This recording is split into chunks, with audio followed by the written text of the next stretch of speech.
Hello అండి, welcome back to తోటికోడళ్ళు జోడి. నేనండి మీ చిన్ని తోటికోడల్ని. ఈరోజు మేమైతే 2 days వైజాగ్ ట్రిప్ అని చెప్పి స్టార్ట్ అయ్యాము. సమ్మర్లో ట్రిప్ అంటే రోస్ట్ అయిపోతాం అనుకున్నామండి. కాకపోతే కరెక్ట్గా మేము స్టార్ట్ అయ్యే టైంకి ఫుల్గా రైన్ అయితే వచ్చింది. ఇలా కూల్ క్లైమేట్లో మేమైతే మార్నింగ్ 9:30కి స్టార్ట్ అయ్యామండి. మాకు ఇక్కడ 3 hours జర్నీ పడుతుందండి వైజాగ్కి. సో మేము వైజాగ్ రీచ్ అయ్యేటప్పటికి 12:30 అయింది. సో మేము వెళ్ళడం డైరెక్ట్గా కైలాసగిరికి వెళ్దాం అనుకున్నాము.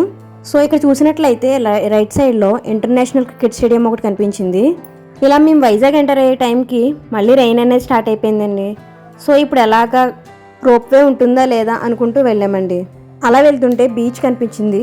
సో అక్కడి నుంచి దిగి బీచ్ వ్యూ అయితే చూసాము. చాలా బాగా అనిపించింది. మేము వెళ్ళేటప్పటికి లైట్గా వర్షం కూడా వస్తుందండి. దాంతో ఇంకా చాలా చల్లగా అయితే ఉంది అక్కడ క్లైమేట్ మొత్తం కూడా. సో ఫస్ట్ కైలాసగిరికి అయితే వెళ్దామని చెప్పి అక్కడికి వెళ్ళి చూస్తే టైమింగ్స్ అనేవి కుదరలేదు. ఆఫ్టర్నూన్ 1 to 2 లంచ్ బ్రేక్ అంటండి. సో మేము వెళ్ళేటప్పటికి కరెక్ట్గా 1 అయింది. ఇది వచ్చేసి రోప్వే టికెట్ కౌంటర్ అండి. సో లంచ్ చేసి వద్దామని చెప్పి బ్యాక్కి వెళ్ళాము. వెళ్తుంటే మళ్ళీ బీచ్ కనిపించిందండి. సో అక్కడ ఆగి ఒక 1 hour అయితే మళ్ళీ అక్కడ టైం స్పెండ్ అయిపోయింది.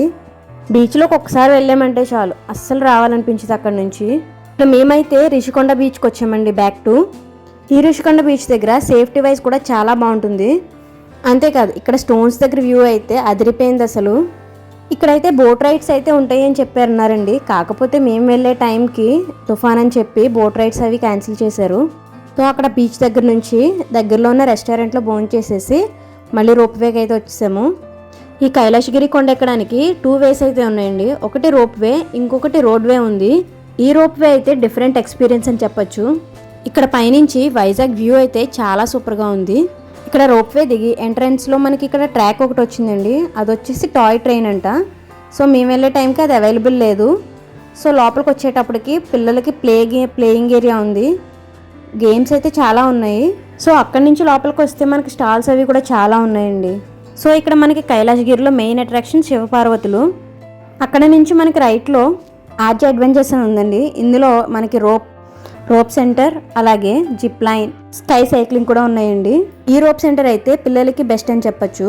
ఇది వచ్చేసి మనకి 150 రూపీస్ పడుతుంది. అండ్ నెక్స్ట్ జిప్ లైన్ అండి. ఈ జిప్ లైన్ అలాగే స్కై సైక్లింగ్ కూడా 350 రూపీస్. నేనైతే జిప్ లైన్ ట్రై చేశానండి. స్టార్టింగ్ భయం వేసింది, కానీ చాలా థ్రిల్ అయితే ఉంది. అండ్ మా హస్బెండ్ అయితే స్కై సైక్లింగ్ ట్రై చేశారండి. అది కూడా సూపర్ ఉంది. వీటి ప్రైజెస్ అయితే హై ఉన్నా కానీ ఎక్స్పీరియన్స్ అయితే డిఫరెంట్గా ఉంటుంది. సో మస్ట్ ట్రై అని చెప్తాను నేను.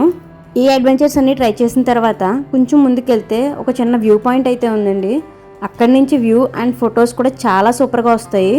అక్కడ కొంత టైం ఎంజాయ్ చేసిన తర్వాత రోప్వేలోనే మళ్ళీ కిందకు వచ్చేసామండి. సో మేము రోప్వే నుంచి కిందకు వచ్చే టైంకి 5:30 అయిపోయింది. సో అక్కడి నుంచి ఆర్కే బీచ్ రోడ్లో ఉన్న మ్యూజియంస్కి అయితే వెళ్ళాము. ఈ ఎయిర్క్రాఫ్ట్ మ్యూజియం లోపల ఫుల్ డీటెయిల్స్ అయితే ఏరోప్లేన్ గురించి అయితే ఇచ్చారు. మ్యూజియం అయితే చాలా ఇంట్రెస్టింగ్గా ఉంది. ఈ మ్యూజియంలో ఏరోప్లేన్లో యూజ్ చేసి చాలా వాటిని ఎక్స్ప్లోర్ చేశారు. ఆ మ్యూజియంలోంచి కొంచెం బయటకు వచ్చిన తర్వాత ఇలా మనం ఏరోప్లేన్లోకి వెళ్ళి మొత్తం డీటెయిల్స్ అన్నీ చూపిస్తున్నారండి. ఇందులోంచి కిందకు వచ్చిన తర్వాత దీని పక్కనే ఉన్న సబ్మెరీన్ మ్యూజియం కూడా వెళ్ళామండి. సో ఇందులో అయితే వీడియో నాట్ అలౌడ్. సో ఈ మ్యూజియంస్ అన్నీ కవర్ అయ్యేటప్పటికి 7 అయిపోయింది. సో ఇక్కడ నుంచి పక్కనే ఉన్న ఆర్కే బీచ్కి అయితే వెళ్ళాము. ఇక్కడ నైట్ వ్యూ అయితే చాలా బాగుంది. బీచ్లో ఆడుతుంటే టైం అనేది తెలియలేదండి అసలు. 9 అయిపోయింది. సో ఇక్కడ దగ్గరలో ఉన్న రెస్టారెంట్లోనే భోజనం చేసేసి ఇక్కడ దగ్గరలోనే ఉన్న మా మామయ్య వాళ్ళ ఇంటికి వెళ్ళాము. Next day 2 in Vizag. ఈరోజు మా మ్యారేజ్ యానివర్సరీ అండి. సో గుడికి వెళ్దామని చెప్పి దగ్గరలోనే ఉన్న సింహాచలం టెంపుల్కి అయితే వెళ్ళాము. సో అక్కడ దర్శనం అయ్యి టిఫిన్స్ అయ్యేటప్పటికే 12 అయిపోయింది. సో కొండ దిగి కిందకు వచ్చిన తర్వాత లుంబిని పార్క్ వెళ్దాం అనుకున్నామండి. అంటే యారాడ బీచ్ కొంచెం డిస్టెన్స్ ఎక్కువ ఉంది. సో లుంబిని పార్క్ అనుకున్నాం. కానీ గూగుల్ మ్యాప్స్ అటు తిప్పి మమ్మల్ని అయితే యారాడ బీచ్ తీసుకెళ్ళినాయండి. అది ఎలా అనుకుంటున్నారా? గూగుల్ మ్యాప్స్లో లుంబిని పార్క్ టైప్ చేస్తే చాలా దగ్గరలో చూపించింది. సో దగ్గరలోనే కదా అని చెప్పి స్టార్ట్ అయ్యాము. సో అది అక్కడ దగ్గరలో ఉన్న పార్క్ అయితే తీసుకెళ్ళిందండి. ఇక్కడికి వెళ్ళిన తర్వాత లుంబిని పార్క్ ఎక్కడ అని అడిగితే మీరు సిటీ అవుట్స్కట్స్లో ఉన్నారు, సో ఇక్కడైతే బీచ్ దగ్గరలో ఉంది అని చెప్పారు. సో మేమైతే ఇక్కడ యారాడ బీచ్కి వచ్చాము. మేము ఒకటి ప్లాన్ చేస్తే డెస్టినీ ఇంకొకటి ప్లాన్ చేసింది. యారాడ బీచ్లో వ్యూ అయితే చాలా సూపర్గా ఉంది. ఇక్కడ వాటర్ కానీ శాండ్ కానీ చాలా ప్యూర్గా ఉన్నాయండి. ఎంత ప్యూర్గా కలర్ అది చూసారా? అసలు మేము ఉన్నది వైజాగ్ బీచ్లోనేనా అన్నట్టుగా ఉందండి ఇక్కడ బీచ్ అయితే, యారాడ బీచ్. ఈ బీచ్ అయితే నాకు చాలా చాలా చాలా బాగా నచ్చింది అసలు. ఇక్కడ ఫోటోషూట్స్కి అయితే ఇంకా మంచి లొకేషన్ అని చెప్పొచ్చు. వైజాగ్లో ఫోటోషూట్ అంటే యారాడ బీచ్ మాత్రం అస్సలు మిస్ అవ్వకండి. ఇక్కడ బీచ్లోనే రెస్టారెంట్ కూడా ఉంది. సో మేము ఇక్కడ వచ్చేటప్పటికే 2 అయిపోయిందండి. సో ఇక్కడ ఈ రెస్టారెంట్లోనే లంచ్ అయితే చేస్తాము. టెంపుల్కి వెళ్ళాం కదా అని చెప్పి వెజ్ అయితే ఆర్డర్ పెట్టాము. ఫుడ్ అయితే చాలా బాగుంది. ఇంకా ఇక్కడ చాలా షెల్స్ అయితే ఉన్నాయి. నాకు చాలా బాగా నచ్చి కొన్ని అయితే కలెక్ట్ చేసుకున్నాను. ఇంకా టైం 4 అయిపోయిందని చెప్పి ఆ బీచ్ నుంచి అయితే స్టార్ట్ అయిపోయామండి. మనం ఏదైనా ప్లేస్ విజిట్ చేయాలంటే దాని టైమింగ్స్ అయితే కరెక్ట్గా తెలిసి ఉండాలండి. సో ఇక్కడైతే మనకి కార్ అనేది నెంబర్ అనేది నోట్ చేసుకుంటున్నారు వాళ్ళు. టైమింగ్స్ ఎందుకు ఇంపార్టెంట్ అంటే ఈ లైట్ హౌస్ వచ్చేసి మనకి 3:30 to 5 వరకే ఉంటుందండి. సో మీరు ఆ టైంలో ఇక్కడికి వచ్చేలాగా షెడ్యూల్ చేసుకోవాలి. ఇక్కడ మీరు ఏ ప్లేస్కి వెళ్ళాలన్నా ముందు టైమింగ్స్ అయితే కనుక్కోవాలండి. టైమింగ్స్ కానీ సెట్ అవ్వకపోతే ట్రిప్ మొత్తం క్లమ్జీ అయిపోతుంది. సో బయట గేట్ దగ్గర నుంచి ఒక 5 minutes వాక్ చేస్తే ఈ లైట్ హౌస్ అనేది వస్తుంది. ఈ లైట్ హౌస్ పేరు వచ్చేసి dolphin nose light house.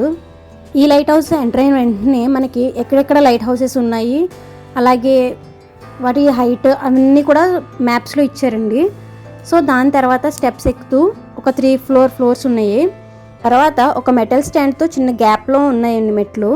So దానిపైకి ఎక్కితే మనకి వ్యూ అనేది చాలా బాగుంది. ఇక్కడ పైన గాలి అయితే చాలా గట్టిగా వస్తుంది. సో చిన్న పిల్లలతో వస్తే కొంచెం కేర్ఫుల్గా ఉండాలి. ఇదిగో ఇదే పెద్ద లైట్. అక్కడి నుంచి బయటకు వచ్చిన తర్వాత ఇక్కడ మొత్తం కూడా నేవీ సెక్టర్స్ ఉన్నాయి. ఈ వీడియోలో మీకు ఫుడ్ అండ్ అకామిడేషన్ గురించి చెప్పలేదు, ఎందుకంటే అకామిడేషన్ మా రిలేటివ్స్ ఇంట్లో ఉన్నాము. అండ్ ఫుడ్ కూడా ఆ టైంకి మేము ఉన్న ప్లేసెస్లో దగ్గరలో ఉన్న మంచి రెస్టారెంట్కి అయితే వెళ్ళాము. ఇలా మీరు 2 days ట్రిప్ 1 day ట్రిప్ వెళ్ళినప్పుడు ఫుడ్ కోసం టైం వేస్ట్ అయితే చేయకూడదండి. సో దట్ మ్యాక్సిమం ప్లేసెస్ అయితే కవర్ చేయగలుగుతారు. సో మేము స్టార్ట్ అయ్యి వెళ్ళేటప్పటికి ఈవినింగ్ 5:30 అయిపోయింది. సో రిషికొండ బీచ్కి అయితే వెళ్దామని చెప్పి ప్లాన్ చేసుకున్నామండి. సో నిన్న రిషికొండ బీచ్కి వెళ్ళాం, కానీ జస్ట్ అలా పైకి చూసి వచ్చేసాము. ఇది వచ్చేసి వైజాగ్ రైల్వే స్టేషన్ అండి. చాలా పెద్దదిగా ఉంది. అసలు స్టార్టింగ్ అక్కడ ఉంది, ఎండింగ్ అయితే ఇక్కడ ఉంది. చాలా లెంగ్తీ రైల్వే స్టేషన్ అసలు. సో బ్యాక్ టు కైలాసగిరి కొండ దగ్గరకు వచ్చామండి. రిషికొండ బీచ్కి వెళ్దాం అనుకున్నాం, కాకపోతే ఇక్కడ తెన్నేటి పార్క్ దగ్గర షిప్ ఒకటి ఉందని చెప్పి ఇక్కడ ఆగామండి. యాక్చువల్లీ రిషికొండ బీచ్లో ఆఫ్టర్ 6 తర్వాత మనకి వాటర్లోకి అలౌ లేదు. సో డాల్ఫిన్ హౌస్ తర్వాత తెన్నేటి పార్క్ కవర్ చేసుకుంటే సరిపోతుందండి. దాని తర్వాత ఆర్కే బీచ్కి వస్తే ఇక్కడ నైట్ వ్యూ చాలా బాగుంటుంది. సో మీకు ఎంతసేపు కావాలితే అంతసేపు ఇక్కడ ఆడుకుని, ఇక్కడ బీచ్ దగ్గరలో చాలా రెస్టారెంట్స్ అయితే ఉన్నాయండి. సో అందులో మీరు డిన్నర్ చేస్తే 2 days ట్రిప్ అనేది కంప్లీట్ అయిపోతుంది.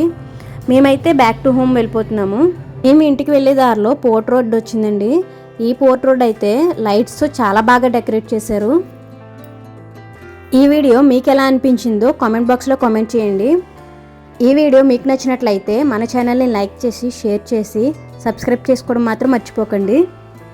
అంతేకాదు ట్రిప్స్కి వెళ్ళేటప్పుడు మనం వెళ్ళే ప్లేస్కి టైమింగ్స్ కూడా ముందే తెలుసుకోండి. సో మేమైతే నెక్స్ట్ డే మార్నింగ్ రిటర్న్ అయిపోయామండి. ఈ ట్రిప్ మేము మే 1st weekలో వెళ్ళాము. క్లైమేట్ కూడా కొంచెం కంఫర్ట్గానే